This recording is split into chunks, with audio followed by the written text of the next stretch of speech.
Things don't happen overnight. You have to make the emotional and the personal investment to make your dreams come true. What would amazing look like for you? What would amazing look like if you were amazing? If you know what amazing looks like, then why haven't you gotten there yet?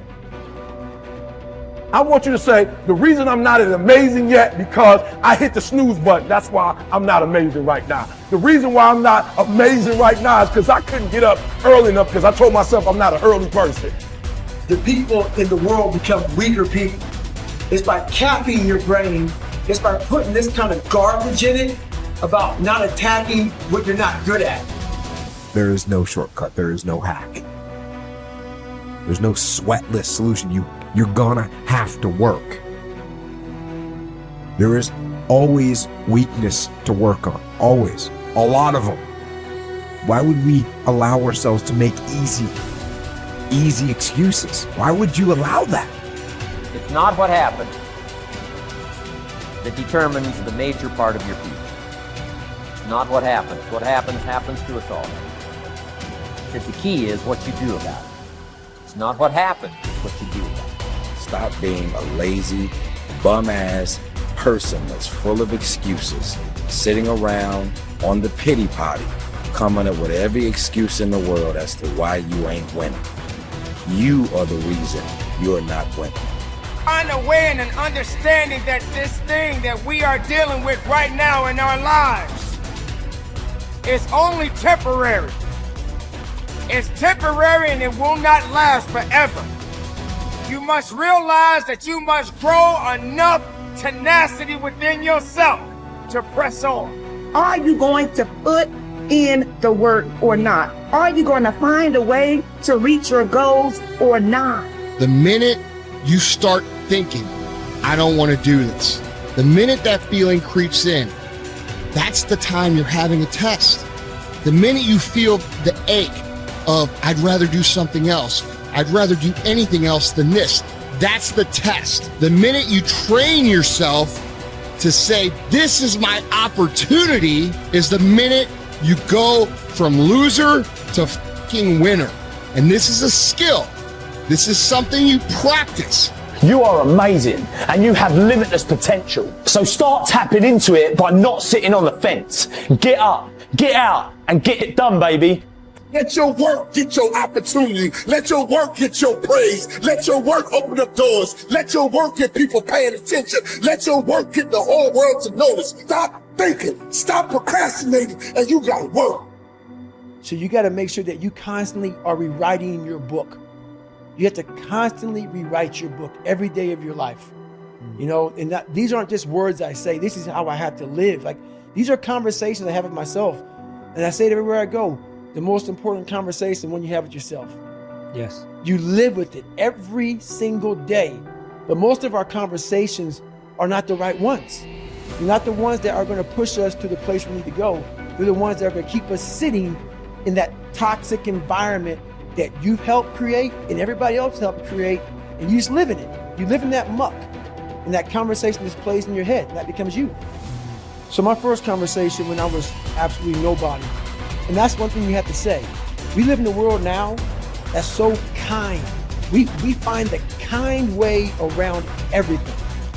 Like, if you don't look good, I have to find a kind way of saying, I don't like your shirt. Right. That's not the approach. The approach you have to take, at least I took. You take whatever approach you want. The conversation had to be a real, honest conversation. In the accountability mirror, guess what? I was fat. Don't find a kind word to say that, you know what, I've gained some weight. No, you're fat. When I couldn't read, not like, hey, you know, you've been learning this. No, I cannot read. For fourth grade reading level, I'm struggling. And sometimes I call myself stupid. Not in a way to put myself down. So don't take it like, my God, those are so hurtful. Yeah, they're hurtful. It's honest. The conversation has to become an honest conversation of where you're at mentally. Where am I at mentally? I look like I feel like I'm falling behind in school. I'm lazy. My house is a mess. You have to look at what it is and call it what it is. Don't find words to make yourself feel better, because that's what So we hang around people that make us feel better, that tell us what we want to hear, not what we need to hear. And so we stay away from those people. And we stay away from those people, like our internal dialogue becomes that kind, it's okay.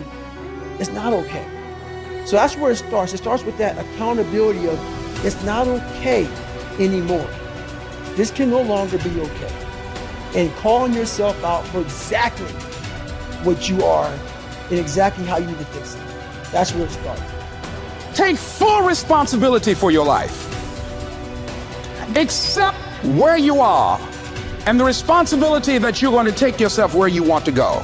Someone said we have two primary choices in life.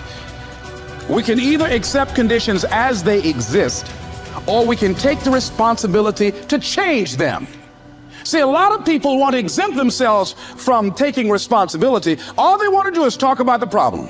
Every time you see them, they'll tell you their story over and over and over and over again. No. You want to take responsibility for your life. I got me here, I can get me out of this. And I'm getting out. I'm not going to be a volunteer victim. George Bernard Shaw said there are two kinds of people in life. You know, he said those that make things happen, those that watch things happen, and those that don't know what happened. And he said the people that get along in this life look around for the circumstances that they want, and if they can't find them, they make them. They create them. So part of beginning to get unstuck, you've got to decide that the behavior pattern that you have adopted doesn't work for you. You've got to change your strategies, and changing your strategy means reinventing your life. Recreating you, and you have the power to do that. You can decide that you're going to change, that you're not going to be a wimp. You can decide that you're going to stand up to life. You can decide that I'm going to live each day as if it were my last. You have the power to make that decision. You can decide I'm going to work on myself and develop myself. I'm going to empower me. And all of these things that are happening to me right now, they're just temporary inconveniences. They're not stronger than I am.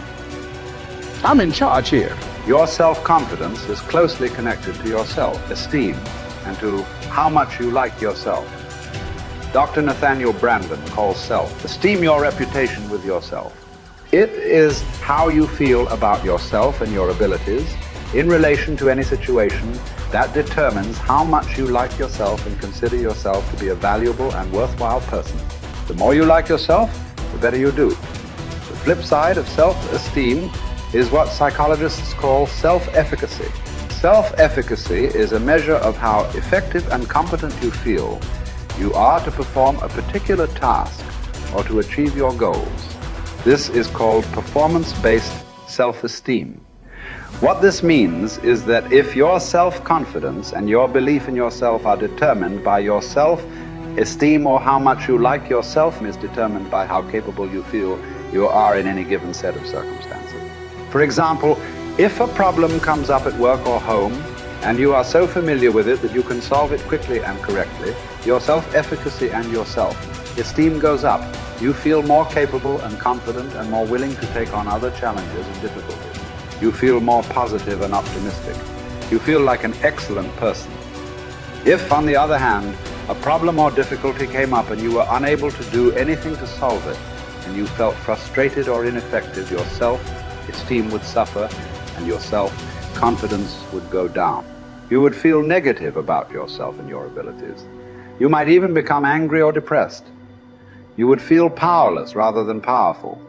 That's why they say in playing poker, the winners laugh and tell jokes while the losers say, shut up and deal.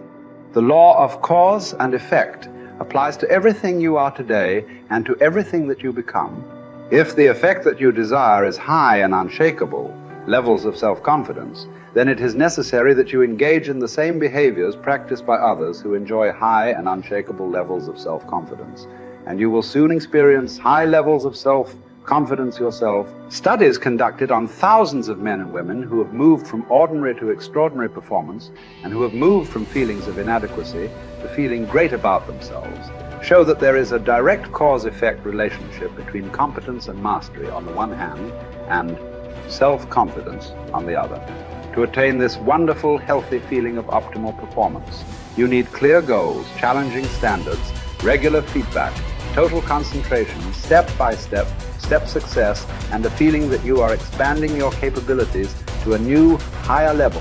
When you have created a situation in which you experience all of these, you sense that you are working at the outer edge of your own personal envelope. You feel that you are getting progressively better and better at something you are ideally suited to do.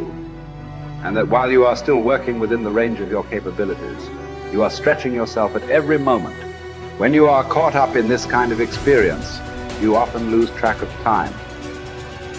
You become unaware of hunger, thirst, or fatigue. You feel calm and clear-headed and euphoric. Tests show when you are in this state of flow, your brain releases endorphins, nature's happy drug, which causes you to feel happy and energized. Often, while you are in this state, the rest of the world seems to slow down.